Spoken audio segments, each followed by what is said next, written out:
Buenos días, ¿pueden escucharme? ¿Están todos presentes y listos para lo que esta escuela de negocios tiene preparado? Es realmente algo especial. Contar con la visita del inversionista más destacado del planeta en nuestro campus es algo fuera de lo común. La sede principal de Warren Buffett, la poderosa empresa tenedora Berkshire Hathaway, posee participaciones en compañías que van desde la aseguradora Geico y la financiera American Express hasta la marca Coca-Cola, cadenas de joyerías y negocios enteros en el estado de Nebraska. El señor Buffett es frecuentemente comparado con una divinidad entre los inversionistas de valor y se le considera como el Michael Jordan del universo financiero. Comenzó su primera sociedad de inversión hacia la década de 1950, con tan solo $100 de su propio bolsillo, lo que equivaldría hoy aproximadamente a 1,800 pesos mexicanos. Unos años más tarde, empezó a invertir en una fábrica textil con problemas financieros ubicada en Massachusetts, conocida como Berkshire Hathaway. Desde entonces, empezó a dirigir capital hacia sectores como el de los seguros, los cuales generan un flujo constante de efectivo que luego utiliza para realizar nuevas inversiones, una estrategia que ha resultado muy exitosa. En el año 1965, una acción costaba cerca de $18, es decir, unos 320 pesos mexicanos de la época. Actualmente, una acción se cotiza alrededor de 180,000 pesos mexicanos. A pesar de su gigantesco éxito, el señor Buffett también es conocido por su estilo sencillo y directo. Es muy querido por los inversionistas y célebre por rechazar el lenguaje técnico exagerado del mundo corporativo. Es poco común encontrar a un director ejecutivo que admita sus errores con tanta honestidad. Hace algunos años, en una de sus cartas anuales, escribió que habría sido mejor para el desempeño de la empresa si simplemente hubiera ido al cine. Desde 1965, Berkshire Hathaway se mantuvo completamente al margen de la burbuja del Internet. Y ahora que explotó, como todos lo vieron, es Buffett quien se ríe al final. En su carta más reciente a los accionistas, bromeó diciendo que están ingresando al siglo XXI invirtiendo en negocios modernos como la colocación de ladrillos, alfombras y pintura. Sí, contengan la emoción. Conozco muy bien sus cartas, y les aseguro que son auténticas lecciones de negocios. Siempre que tengan oportunidad, lean alguna con atención. Van a aprender muchísimo. Su conocimiento es tan valorado que hay personas que compran una sola acción solo para tener el derecho de escucharlo en persona durante su reunión anual, a la que se le conoce como el Woodstock de los capitalistas. Él rara vez aparece en público, por lo que tenerlo hoy aquí con nosotros es un honor enorme. El director de Coca-Cola y nuestro ejecutivo residente, Earl, fue clave para hacer esto posible. Le agradecemos profundamente. La dinámica de hoy estará basada en preguntas y respuestas. El señor Buffett hará una breve introducción y después abrirá el espacio para que ustedes realicen sus preguntas. Tenemos un micrófono preparado, y todo está siendo grabado, así que por favor utilicen el micrófono para hablar. Ahora, recibamos con entusiasmo y aplausos. Música y aplausos. Probablemente han escuchado hablar de Nebraska por nuestro equipo de fútbol americano, ¿verdad? Esos jugadores con cascos blancos y la letra N en rojo. Una vez le pregunté a uno de los atletas qué significaba esa N. Y él, sin dudar, contestó, sabiduría. Bueno, podemos bromear con eso, porque ser jugador aquí no significa necesariamente entender de economía. Hay dos preguntas clásicas que todo estudiante recibe. La primera es, ¿qué tenía el viejo McDonald? Recientemente se la hicieron a un atleta nominado como el mejor jugador del año. Empezó a sudar, y respondió, una granja. El profesor lo aceptó. Pero luego vino la segunda pregunta, ¿y qué había en la granja? Ahí sí se puso aún más nervioso. Pero enfoquémonos en lo que realmente importa, lo que ustedes están pensando en este momento. Abramos este espacio para conversar. Una pregunta que siempre me hacen es, ¿dónde debería trabajar después de graduarme? Mi respuesta es clara, trabaja con alguien o para una organización que realmente admires. Aceptar un trabajo solo porque se ve bien en tu currículum o porque ofrece un mejor sueldo es un desperdicio de energía. Una vez en Harvard, un estudiante me dijo que quería entrar a una consultoría solo para engordar su hoja de vida, aunque no le gustara el área. Le pregunté, ¿y cuándo vas a empezar a hacer lo que realmente te gusta? Respondió, algún día, más adelante. Y yo bromeé, eso suena como guardar tu vida sexual para la vejez. No tiene ningún sentido. Cuando trabajas para alguien que admiras, te levantas todos los días con ganas de aprender y de divertirte. El rector de la universidad me llamó semanas después diciendo que tras mi visita, varios alumnos querían dejar todo para convertirse en emprendedores. Me pidió que fuera más suave con mis consejos la próxima vez.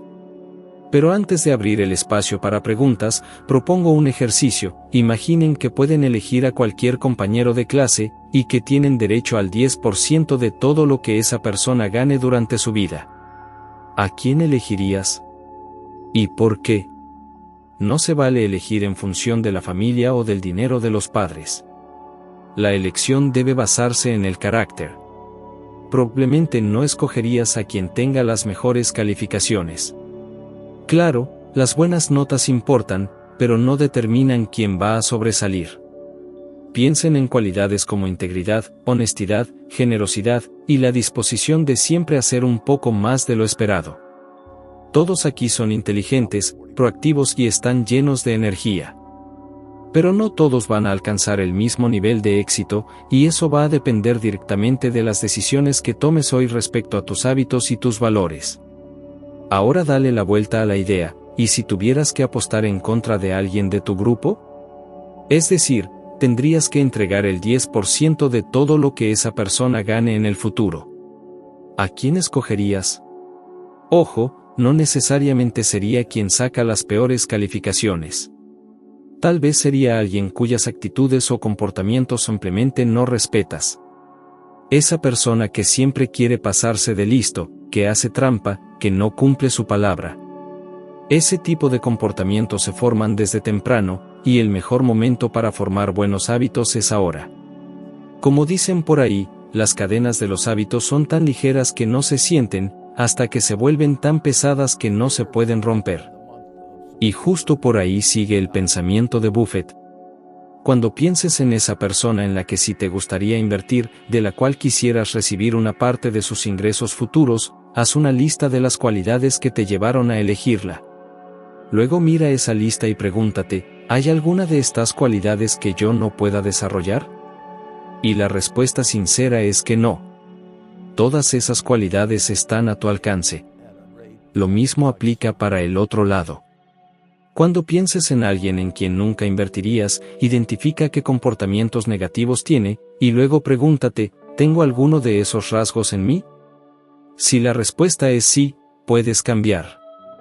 Egoísmo, flojera, deshonestidad, nada de eso está escrito en piedra. Benjamin Franklin y mi mentor Ben Graham hicieron eso. Desde jóvenes, se preguntaban a quién admiraban, por qué los admiraban, y en quién querían convertirse. Y trabajaron para lograrlo. Si tú eliges ese camino, con el tiempo te vas a convertir en el tipo de persona en la que tú mismo estarías orgulloso de invertir. Ese es el verdadero objetivo, y todos aquí tienen la capacidad de lograrlo. Y bueno, volviendo a la dinámica de hoy, este es el momento para que me pregunten lo que quieran. Solo hay una cosa que no voy a decir, en qué estamos invirtiendo o desinvirtiendo ahora mismo. Todo lo demás está sobre la mesa, negocios, vida, lo que sea. Y entre más filosas sean sus preguntas, más me voy a divertir. Así que no se limiten, pregunten sin miedo, incluso si quieren meter presión. Yo creo en un principio que quizás suene algo viejo, pero sigue siendo fundamental, solo invierto en negocios que entiendo de verdad. Y cuando digo entender, no me refiero solo a saber qué hacen, sino a comprender cómo van a generar ingresos durante los próximos 20 o 30 años. Por ejemplo, puede que no sepa todos los detalles sobre tecnología, pero sí sé que, incluso con todo lo digital, la gente va a seguir masticando chicle. Wrigley, la empresa dueña de marcas como Doublemint, Spearmint y Juicy Fruit, está muy bien posicionada. Aunque no pueda predecir cifras exactas, sé que esos productos seguirán vendiéndose por mucho tiempo. Eso está dentro de mi círculo de competencia. Entiendo cómo funciona ese negocio, conozco sus costos, sus márgenes, su competencia y la previsibilidad que tiene. En cambio, ve el caso de la industria automotriz. A principios del siglo XX, había cerca de 2.000 empresas fabricantes de autos en Estados Unidos. El auto transformó el país, cambió el transporte y la vida de generaciones enteras. Pero de esas 2.000 compañías, sobrevivieron solo unas pocas, y muchas de ellas apenas si ganaron dinero. En ese entonces, tratar de adivinar quiénes serían los ganadores era muy difícil. Hoy parece fácil con la ventaja del tiempo, pero en aquel momento, nadie sabía. Lo mismo ocurrió con la aviación, el impacto fue enorme, revolucionario, pero los inversionistas perdieron miles de millones. Piensa en esto, para finales del año 1991, la ganancia acumulada de todas las aerolíneas estadounidenses era negativa. O sea, aunque cada vez más personas viajaban, el negocio no daba frutos. Por eso es que yo evito sectores como ese. Mira lo que pasó con las televisiones, hoy hay millones de aparatos en los hogares estadounidenses, pero la mayoría ya no se fabrica en Estados Unidos. Las empresas no lograron mantenerse competitivas. Algo similar ocurrió con los radios, cientos de fabricantes aparecieron en las primeras décadas del siglo pasado, y hoy casi no queda ni una marca estadounidense que siga produciendo radios. En cambio, mira el caso de Coca-Cola.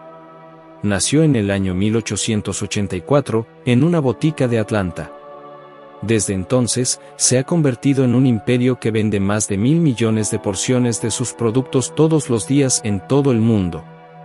Es el ejemplo perfecto de que entender los fundamentos económicos de un negocio sólido es mucho más útil que tratar de predecir cuál será la siguiente gran industria. Y en cuanto a las empresas tecnológicas, por más interesante que sea su innovación, si yo no entiendo cómo van a generar beneficios consistentes en el futuro, simplemente no me meto.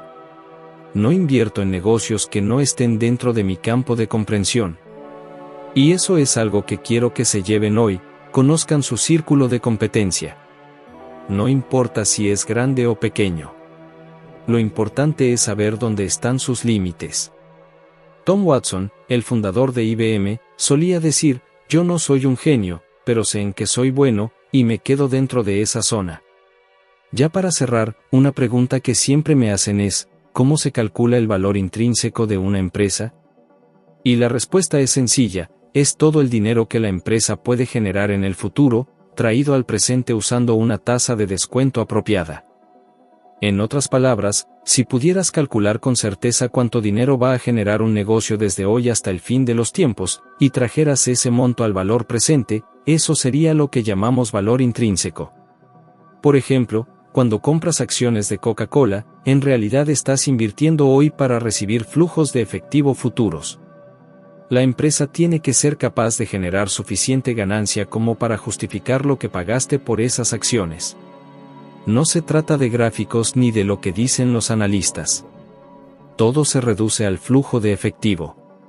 Ya sea que compres un rancho, una casa para rentar o un pozo petrolero, el razonamiento es el mismo.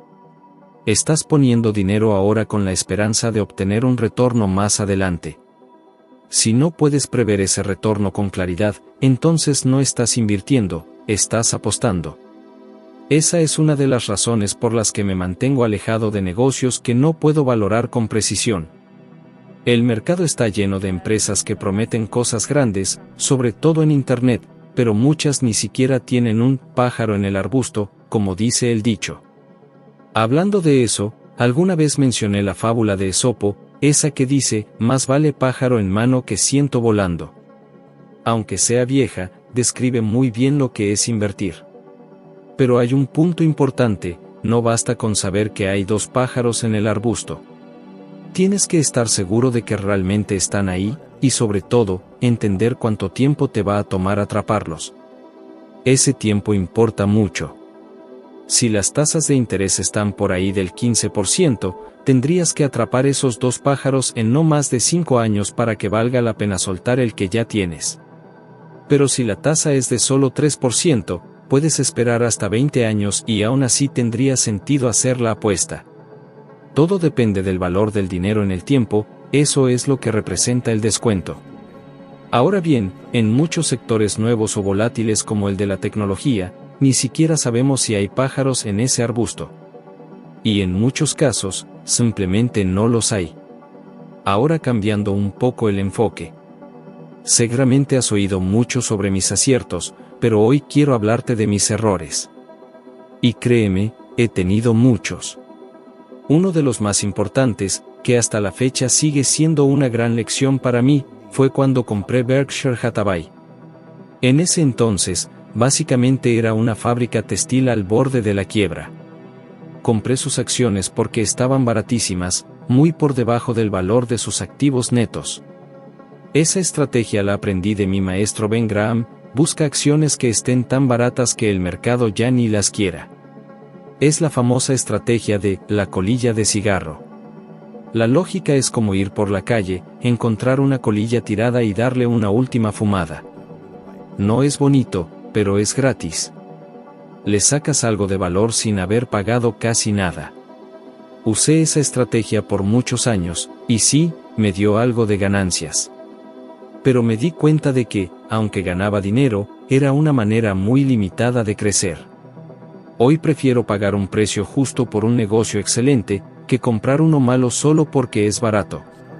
En ese momento, compré Berkshire porque era baratísima, pero me quedé atascado en un sector decadente durante 20 años. Ese dinero se habría multiplicado mucho más si lo hubiera puesto en una empresa con buenos fundamentos y en crecimiento. Usar Berkshire como plataforma fue un error grande. Hubiera sido mejor empezar una nueva empresa y buscar negocios realmente extraordinarios. Pero bueno, así se aprende. Otro error fuerte fue haber invertido en USR. Compré acciones preferentes en el año 1989. Apenas se procesó el cheque, la empresa empezó a perder dinero. Fue un desastre. Hoy bromeo diciendo que cada vez que pienso en invertir en aerolíneas, llamo a un número especial, como de emergencia, que me recuerda no hacerlo.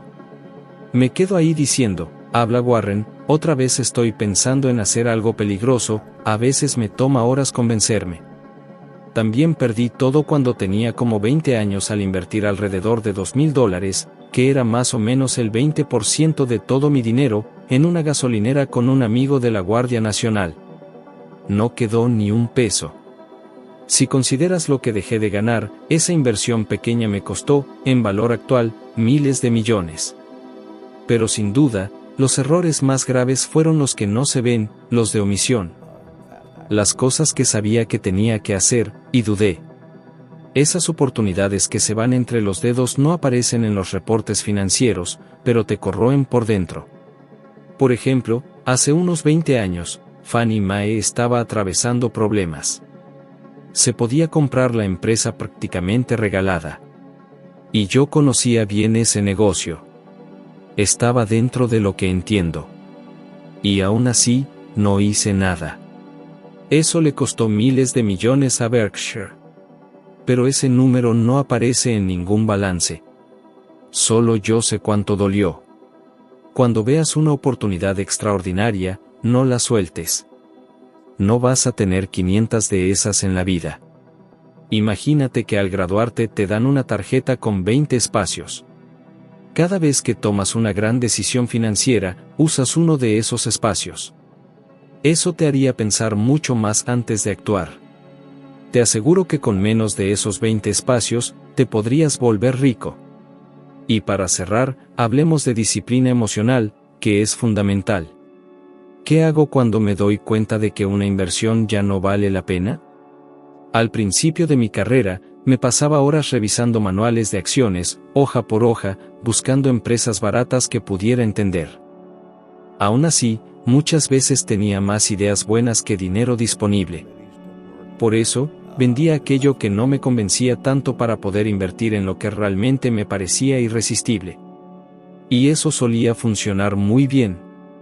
Ahora vamos a continuar con el cierre reescrito de esta conferencia, respetando el contenido original pero con nuevas palabras, y finalizando con una invitación a la audiencia para que se una al canal.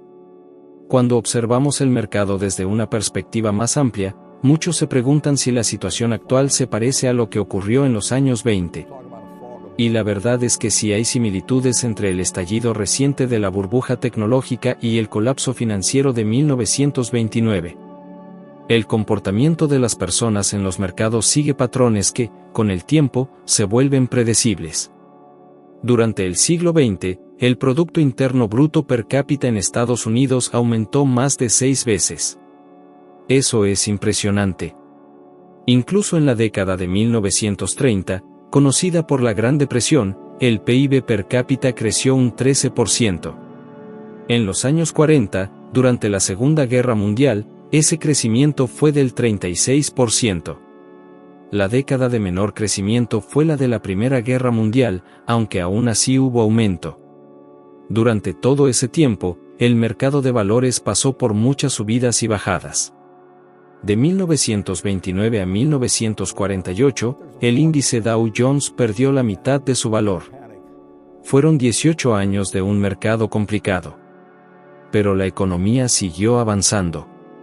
Luego, en un periodo de 20 años, el mercado se multiplicó por 5. Más adelante, entre 1965 y 1981, volvió a caer. ¿Qué nos enseña esto? Que los inversionistas son, ante todo, humanos. Se dejan llevar por las emociones. Se emocionan cuando todos están ganando dinero, y se asustan cuando pierden. Cuando ven que sus vecinos se hacen ricos rápidamente, piensan, yo también quiero entrar, y compran acciones sin tener una idea clara de lo que están haciendo. Y cuando el mercado cae, venden todo con miedo, pensando que el mundo se va a acabar. Pero el verdadero inversionista, el que en verdad prospera, es el que se mantiene racional mientras los demás actúan con emoción. Si tú puedes mantener la calma cuando el mercado está lleno de caos, ya tienes una ventaja enorme. No necesitas ser un genio, necesitas tener el carácter adecuado. Cuando comencé, allá por los años 50, era común encontrar empresas sólidas que cotizaban a solo el doble de sus ganancias anuales. Podías obtener rendimientos del 35% con acciones de compañías estables, mientras esas mismas empresas ofrecían seguros que apenas daban un 2%. Las oportunidades estaban por todos lados. Pero aún así, había quien no lo creía. Recuerdo haber hablado con un empleado veterano de una aseguradora. Le mostré cómo podía ganar un 35% anual con acciones de su propia empresa. Y él me dijo, esas acciones no sirven. Eso me dejó marcado. No podía ver el valor de lo que tenía justo enfrente. En 1964, el índice Dow cerró en 864 puntos. 17 años después, estaba en 865. Solo un punto de diferencia en casi 2 décadas. Y aunque la gente vivía con más comodidad y progreso, estaban desanimados. Pero hay que recordar algo, lo que no tiene sentido no dura para siempre. La burbuja del Internet fue un claro ejemplo. Empresas que valían miles de millones de pesos sin ninguna expectativa real de ganancias. Eso no es sostenible. Como dijo el economista Herbert Stein, si algo no puede continuar eternamente, en algún momento se detendrá. Por eso, no tomes decisiones financieras solo porque una acción subió mucho o porque tu vecino hizo dinero. Piensa como dueño de negocio. Pregúntate, ¿compraría esta empresa completa? Si la respuesta es no, mejor piensa 2 veces antes de comprar una parte. Eso es invertir con inteligencia. Si una empresa tiene 100 millones de acciones en circulación y está valorada en aproximadamente 1.600.000 millones de pesos mexicanos, necesita generar entre 120.000 millones y 140.000 millones de pesos mexicanos de ganancia anual para que ese valor esté justificado. Y además, necesita seguir creciendo. Pocas lo logran. Para cerrar, quiero dejarte un mensaje muy importante si estás empezando o si estás pensando en emprender. Los negocios pequeños sí pueden crecer, incluso rodeados de gigantes. Ejemplos como Sam Walton, fundador de Walmart, y Rose Blumkin, de Nebraska Furniture Mart, demuestran que es posible tener éxito si se basa en principios sólidos, buen servicio al cliente y mucha dedicación. Rose, una inmigrante rusa que llegó a Estados Unidos sin saber leer ni escribir en inglés, construyó un imperio vendiendo muebles en Omaha. Superó a todos sus competidores con precios justos y excelente atención. Y trabajó hasta los 103 años de edad. Lo que quiero decirte con esto es, si tienes una idea, pasión y ganas reales de servir a tus clientes, adelante. Las grandes empresas también comenzaron siendo pequeñas. Y en la mayoría de los casos, lo que hizo la diferencia fue la determinación y la honestidad de sus fundadores. Muchas gracias por escucharme hoy. Fue un verdadero gusto compartir contigo. Te deseo todo el éxito del mundo en tu camino, ya sea como inversionista, emprendedor o líder. Y antes de irnos, tengo una petición especial. Si te gustó este contenido, suscríbete al canal, activa la campanita de notificaciones, compártelo con tus amigos que también disfrutan aprender sobre negocios e inversiones, y por supuesto, déjame tu comentario o pregunta aquí abajo. Sigamos esta conversación juntos. Hasta la próxima. Hoy vivimos lo opuesto, tenemos más dinero que buenas ideas. Pero el principio se mantiene firme. Cuando identifico una oportunidad verdaderamente excepcional, no dudo en reasignar los recursos necesarios. En las empresas que controlamos por completo, seguimos una política muy definida: no vendemos. No importa cuánto ofrezcan. Aunque el precio sea el doble o incluso el triple del valor estimado en el mercado. No vendemos. Porque vemos a nuestros socios como compañeros de por vida. No vamos a romper esas relaciones sólidas solo porque alguien llegue con un cheque más grande. Queremos que nuestros accionistas comprendan esto desde antes de integrarse a Berkshire. Aquí no se trata solamente de números. Hablamos de principios. Es como un matrimonio, buscamos una relación duradera. Por eso elegimos socios que tengan expectativas realistas, como en una buena relación de pareja. Al final, las relaciones se sostienen cuando ambas partes entran con una visión clara y con los pies bien plantados en la tierra.